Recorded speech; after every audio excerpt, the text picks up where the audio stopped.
dois traverser, je vais mourir. Voilà, c'est comme ça que ça se passe pour traverser les filles. 2 voies, 3 voies, 4 voies. Faut que j'arrive à insérer mon corps là. Oh là là, mon cœur il va s'arrêter là. Faut que j'aille en face. Mais il n'y a pas de passage piéton ici en fait. Je traverse comme ça. Les ils sont habitués, ils font ça normal, mais moi je vais mourir.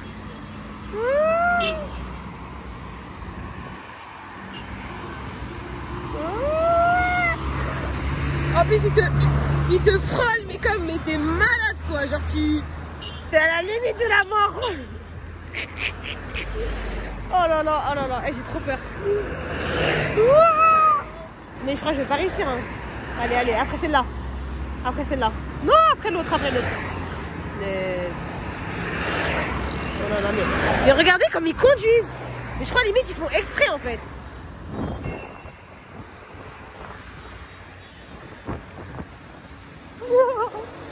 J'ai réussi.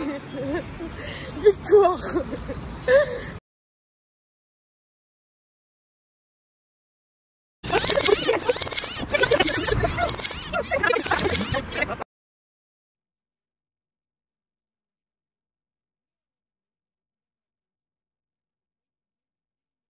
Je vais te dire quoi?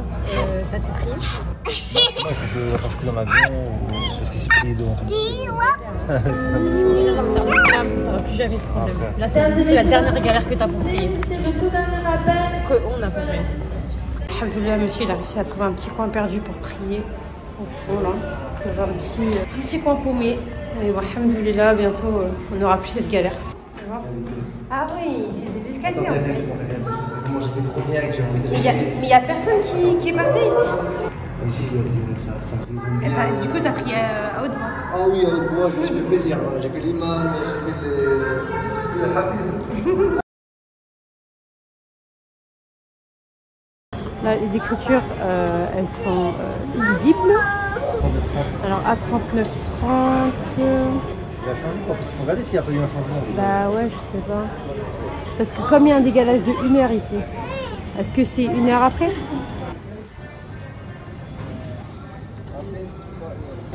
Hello, to the A area. You have to go. It's not here, this area. To the A. From another side, okay? But it's not exit from here. You have to go, yes, but you cannot go out from here. It's not exit. The exit is from downstairs, from the arrival. Sortir de l'aéroport. Straight, second escalator down to the left from the baggage claim. Okay, to go out and then to claim in this. Okay. Thank you. S'ensuit alors une course effrénée. Je courais comme Usain Bolt, mais en claquettes, chaussettes et poussettes. Bref, j'ai eu mon vol, alhamdoulilah. Donc là, on est en direction, on va bientôt atterrir dans environ un peu moins d'1 heure, je pense, Inch'Allah. Du coup, on doit remplir les petits papiers pour avoir le visa touristique avec nom, prénom, l'adresse où on va séjourner, etc. Donc je vais remplir ça et Inch'Allah, j'espère que ça va bien se passer, qu'on va pas nous refouler avec nous cette valise. Ça y est, on est arrivé. Bon, peut-être que ceux qui connaissent déjà le pays ont reconnu. Nous sommes arrivés à Misr, en Égypte. Welcome to Egypt. Pour faire avoir notre visa, il faut qu'on aille. Je sais pas où c'est. Je sais pas si c'est Bank ou Misr. Peut-être que c'est ici, Bank. Alors du coup, on s'était trompé. Du coup, le National Bank of Egypt, il nous a dit qu'il prenait pas les euros et qu'il prenait que les dollars. Donc j'ai pas compris. Mais par contre, le Bank Misr, apparemment, il prend les euros et c'est 25. En dollars, c'est 25 $. Donc on va voir combien ça fait en euros par personne. Et c'est que pour les adultes, pas pour les enfants. Donc voilà, ça va faire 50 € pour un couple. C'est qu'une fois qu'on a acheté nos visas qu'on peut aller au guichet récupérer, aller au guichet pour qu'on puisse tamponner nos visas et enfin pouvoir aller récupérer nos bagages. Bon, là, on vient de passer au guichet juste derrière nous. Et normalement, on nous avait dit que les visas, c'était que pour les adultes. Donc on en avait pris que 2. Sauf que là, le monsieur il vient de nous dire Yarni que aussi c'est pour les bébés. Donc on va rajouter 2 visas de plus. Donc je sais pas si c'est parce qu'on lui a dit qu'on était français ou si c'est parce que je sais pas, la procédure a changé ou je sais pas. Donc on n'était pas au courant. Donc si vous pouvez me dire, Inch'Allah.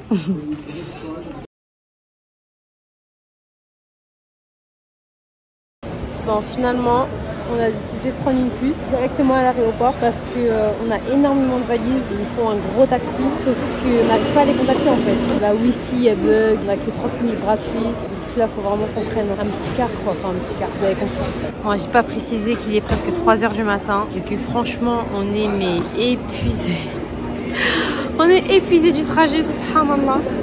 Donc là, je pense que je réalise pas trop, mais c'est plus demain que je vais vraiment réaliser, subhanallah, que ça y est, je suis officiellement hijra. Donc je suis super heureuse, même si ça s'entend pas dans ma voix à l'heure actuelle. Bon, alhamdoulilah, on a réussi à trouver un car. Et je vous filme vite fait, un car, un petit bus. Comme ça, bon, du coup, on est passé par les racoleurs directement de l'aéroport. Mais alhamdoulilah, on a payé 450 journées. On voulait payer 300, mais bon, ça va.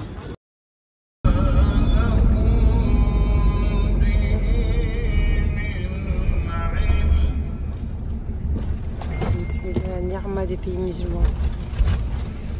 Ah là là. Alhamdoulilah. C'est là qu'on réalise où on est. Ça y est, je commence à réaliser là.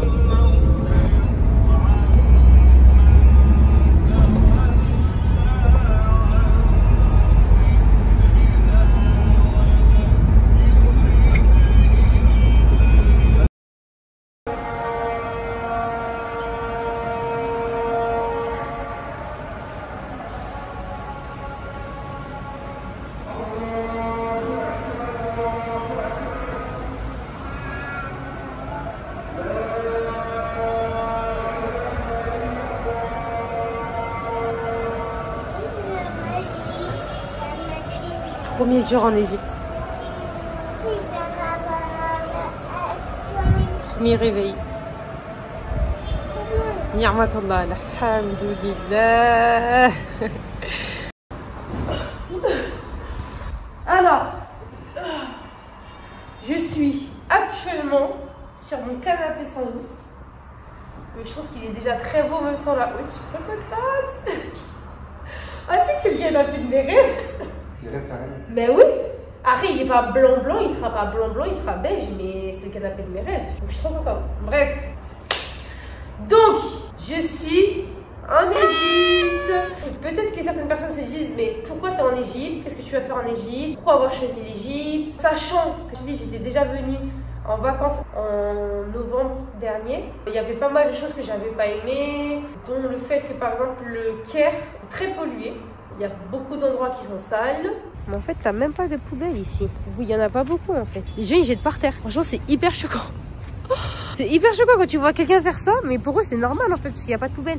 Et donc ils mettent tous au même endroit, enfin généralement, et les rues elles sont jonchées. Ça fait de la peine. En fait, déjà l'Égypte c'est grand. Et il faut savoir qu'en fait, pas loin du Caire, vous avez le Nouveau Caire, donc c'est la nouvelle capitale. Et le Nouveau Caire, c'est, on va dire, beaucoup plus, je sais pas, beaucoup plus développé. Les constructions elles sont magnifiques. Au Nouveau Caire, ce qui est trop bien, c'est que t'as des checkpoints, tu sais, quand t'arrives. Mais il n'y a pas de chien. T'as pas remarqué qu'il n'y a pas de chien? C'est un truc de fou. Premièrement, c'est sécuritaire. Ensuite, t'as pas de chien. Ensuite, t'as gavé des trucs à côté. T'as tous les magasins. Beaucoup de trucs commerciaux et tout ça. Bref. Est-ce qu'on peut faire une vidéo sans être interrompu dans cette maison ou pas? Elles sont nues mes vidéos? T'es sérieux là? L'endroit il est magnifique, donc moi j'aime énormément le Nouveau Caire. Donc j'aime bien, c'est très beau le Nouveau Caire. Mais aussi ce qu'il faut savoir, c'est beaucoup plus fitna en fait. C'est-à-dire que c'est beaucoup moins, au niveau de la religion, c'est beaucoup moins préservé. On se sent en tout cas beaucoup plus en Occident. Vous voyez ce que je veux dire? Mais voilà, mais pour vous dire qu'en fait, il y a des points positifs et négatifs au Nouveau Caire et au Caire. Mais par exemple, si vous ne supportez pas qu'il y ait des ordures par terre, que vous ne supportez pas qu'il y ait des chiens partout, ah ben vous allez au Nouveau Caire et ce sera très bien. C'est super propre, c'est super beau, c'est magnifique. Moi, j'aimerais bien dans un second temps aller au Nouveau Caire. Mais après avoir étudié, parce qu'en fait, du coup, le Nouveau Caire, c'est quand même assez loin des écoles réputées ici, enfin dans lesquelles on veut aller nous en tout cas. C'est pas le plus pratique le Nouveau Caire aujourd'hui, mais plus tard, pourquoi pas. Beaucoup de pauvreté aussi au Caire. D'un côté, j'ai envie de montrer la pauvreté parce que je trouve que c'est important pour se rendre compte aussi d'à quel point on est privilégié, alhamdoulilah. Mais d'un autre côté, je peux pas montrer les gens pauvres en fait, pour pas porter atteinte à leur honneur. En même temps, le voir, je trouve que ça fait réaliser en fait. Quand tu le vois, parce que tout le monde sait qu'il y a des gens qui sont pauvres sur terre, mais quand tu le vois de tes yeux, tu vois des enfants, ils jouent à même le sable, à même la terre, ça te brise le cœur. Et évidemment, je vais pas filmer ça, quoi. Je suis tombée sur pas mal de personnes qui sont assez aigries, ronchons, qui sourient pas, qui sont pas contents. Il y a aussi le fait de tout le temps se faire carotte, de toujours être pris du coup pour des touristes et toujours se faire voler parce que nous on a l'euro et notre monnaie elle est vraiment extrêmement forte par rapport à la leur. Quand je dis se faire carotte, c'est-à-dire de payer toujours le prix du touriste, le prix du français quoi. C'est-à-dire qu'on va pas payer les prix des Égyptiens, toujours nous monter les prix, il faut toujours qu'on fasse attention, que c'est bien le prix qui est affiché, enfin c'est épuisant. Pour le Uber, à l'époque, nous on prenait le Uber en espèces. Mais erreur à ne surtout pas faire. Parce que quand vous prenez le Uber en espèces, il faisait des détours, ce qui faisait gonfler le prix de la course finale. Ou non, parfois il s'est trompé de trajet et au final on se retrouvait à payer plus alors que c'était lui qui s'était trompé de trajet. Bref, mais maintenant qu'on prend Uber avec la carte, j'ai jamais de problème. Donc, alhamdoulilah. Quoi d'autre que j'avais pas aimé? Les chiens. Ah oui, les chiens, des chiens partout, des meutes de loups prêts à t'attaquer, à te croquer la jambe. Ils viennent vers nous. Attends, les chiens ils viennent vers nous là. Oh, ils sont juste à côté de toi. Ils viennent vers nous. Attends, les chiens ils viennent vers nous là. Oh, ils sont juste à côté de toi. J'ai l'impression qu'ici personne n'est calculé. Tout le monde fait sa vie. Et voilà, je pense que c'est à peu près tout.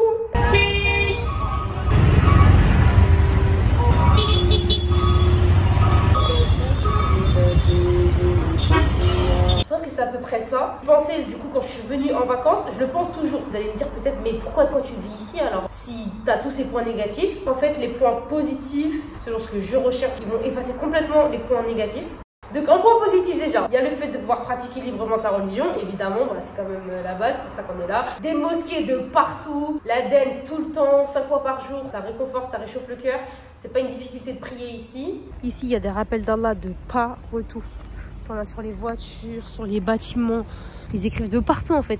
T'as des rappels vraiment, c'est magnifique à voir en fait. Voir comme ça, tu vois, des Allah Akbar écrits de partout. Tu sais, c'est pas quelque chose de mal ici. D'adorer Allah, c'est pas quelque chose de mal. De vouer un culte à une seule divinité, Allah Ta'ala, c'est un bien. Et ça fait tellement du bien. Ça fait tellement du bien. Le voile, les femmes en niqab de partout. Il y a beaucoup de femmes qui portent le foulard, qui vont pas forcément être habillées de manière légiférée et tout, etc.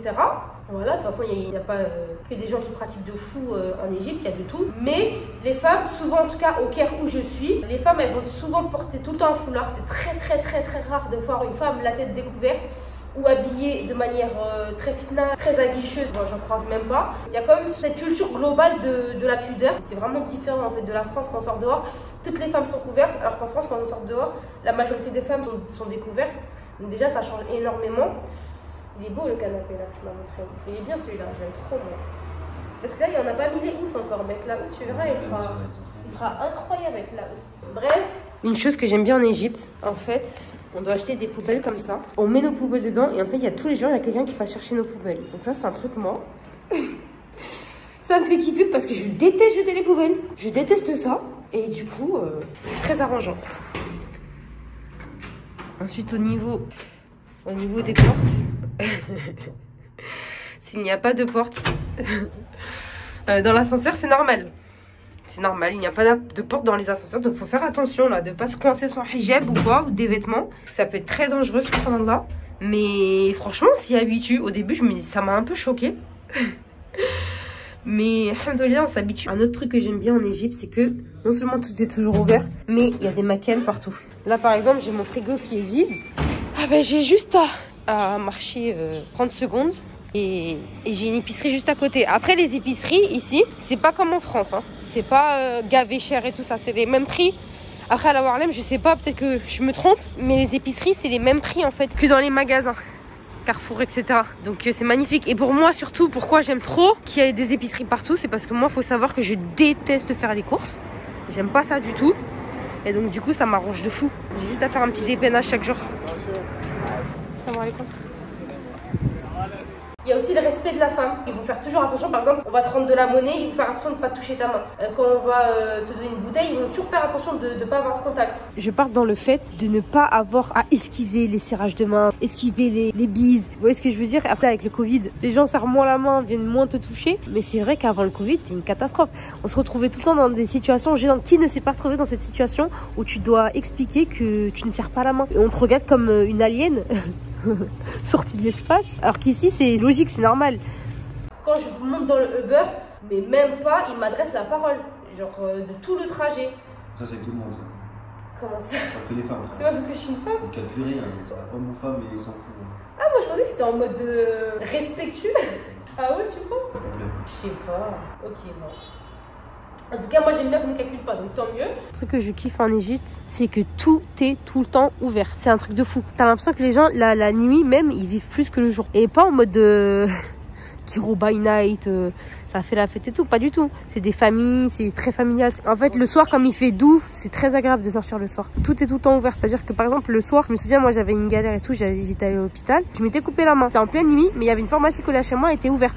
C'est pas genre tu as besoin de taper sur internet, pharmacie ouverte de garde. Je trouve que c'est très pratique. Le jour où tu as une galère, c'est très pratique.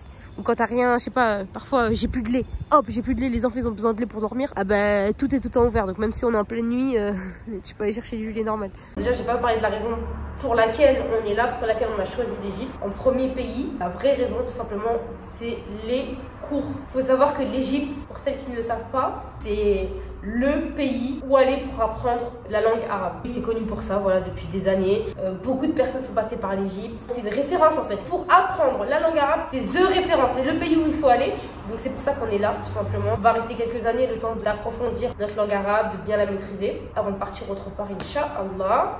Voilà, j'ai pas dit beaucoup de points positifs, mais il y en a énormément. Faut que j'aille en cours, donc j'ai la tête ailleurs, mais voilà. C'est un bonheur d'être ici, je suis très très contente. De toute façon, je vous montrerai au fur et à mesure la vie égyptienne. Wallahu alladhi la ilaha illa hu alimul ghaybi wash shahada huwa ar-rahman